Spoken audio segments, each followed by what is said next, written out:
আমার এই দুই টোনাটনির ছোট্ট সংসারের মধ্যে যখন আমি একটু বিশাল আয়োজনের ব্যবস্থা করি তখন যে আমার কি ভালো লাগে আপনাকে আর কি কইতাম। আর এরকম ছোটখাটো আয়োজন আমি তখনই করি যখন আমার গেস্ট আসে। গেস্ট বলতে আমার আপনজনেরা। সারা বছর যখন একাকিত্ব কাটাই তখন খুব ফিল করি যে আমার আত্মীয় স্বজনরা কেন আমাদের বাসায় আসে না। একটু আয়োজন করব, একটু হই হুল্লোড় করে সময় কাটাবো, কেন আমি পারি না। বাসায় ভাই একা থাকতে থাকতে একদম বোর হয়ে যাই। তো যাই হোক, এই বোরিং ফিল করতে করতে আমাদের বাসায় অনেক মেহমান চলে আসবে আর কিছুক্ষণের মধ্যেই। যদিও সারা বছর আমাদের মেহমান গুলারে খুঁজে পাওয়া যায় না, কারণ তারা অতিশয় ব্যস্ত লোকজন। যেহেতু ঈদ চলে গেল তাই ঈদের বেড়ানো হিসেবে তারা আমাদের বাসায় আসতেছে। তো যখন আমি আপ্যায়ন করার সুযোগ পাইছি, আমার যতটুকু সাধ্য হয়েছে আমি তাদের আপ্যায়ন করার চেষ্টা করতেছি। আমার কিছু গেস্ট আসার কথা ছিল সকালে সকালে এসে নাস্তা করবে বলছিল, তাই আমি তাদের জন্য নাস্তাও রেডি করে রাখছিলাম। কিন্তু আমার দুর্ভাগ্য এই যে তারা এসে সকালে নাস্তা করেননি, তারা এসে লাঞ্চ করছে। তো চলেন এবার বলি আমি আজকে কি কি আইটেম করছি গেস্টদের জন্য। এখানে ছিল হাক্কা স্টাইলের চিকেন রেসিপি। এই রেসিপিটা আমি একদিন করে দেখাবো। এই হাক্কা রেসিপিটা যদি কারো ভালো লাগে অবশ্যই আমাকে কমেন্ট করে জানাবেন, আমি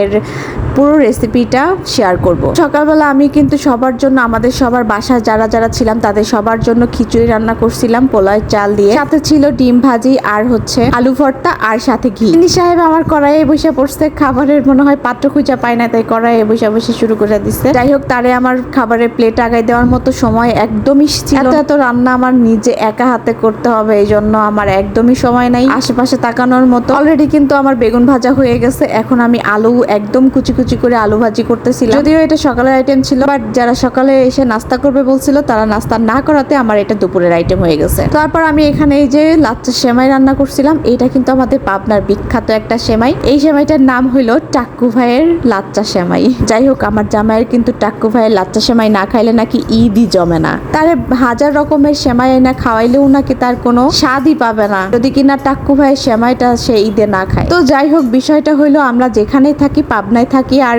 পাবনার বাইরে যেখানেই ঈদ করি না কেন, আমাদের কিন্তু পাবনার টাক্কু ভাইয়ের লাচ্চা সেমাইটা কিন্তু লাগবেই। যাই হোক, এখানে আমি হাক্কা স্টাইলের চিকেনটা করতেছিলাম। রান্নাটা খুবই ইজি তবে খুবই সুস্বাদু। অল্প সময়ের মধ্যেও রান্নাটা হয়ে যায়, তবে এত সুস্বাদু হবে আমি এই ফার্স্ট টাইম যদিও এটা করছি। আসলে এটা অনেক বেশি টেস্টি হয়েছে। জাস্ট আমি বলতেছি না, আমার গেস্টরাও খেয়ে কিন্তু অনেক প্রশংসা করছে এটা। যাই হোক, যাদের জন্য আমার এত কষ্ট করা তারা যদি খেয়ে পছন্দ করে সেটাই তো আমার সার্থকতা, না কি বলেন? যাই হোক, এটার যদি আপনারা ফুল রেসিপি চান অবশ্যই আমি একটা ফুল রেসিপি দিয়ে আপনাদেরকে দেখাবো। খুবই অল্প সময়ে একদম রেস্টুরেন্টের মতো একটা দারুণ রেসিপি, বাসায় বসে খাইতে পারবেন। আর হ্যাঁ, আমি যে ক্যাপসিকাম গুলা দিছি এগুলা কিন্তু আমার গাছের ক্যাপসিকাম। মাশাআল্লাহ, নিজের গাছের ক্যাপসিকাম দিয়ে যে এরকম রেসিপি তৈরি করতে পারবো, গেস্টদের খাওয়াইতে পারবো, এটা আমি আসলেই অনেক বেশি পাওয়া আমার জন্য। তো আলহামদুলিল্লাহ আমাদের গেস্টরাও চলে আসছে, ইভেন দুপুরের টাইমও পার হয়ে যাচ্ছে খাওয়া। সবাই আমরা খাইতে বসে গেছি। এই ছিল আমাদের আজকে টোটাল মেনু।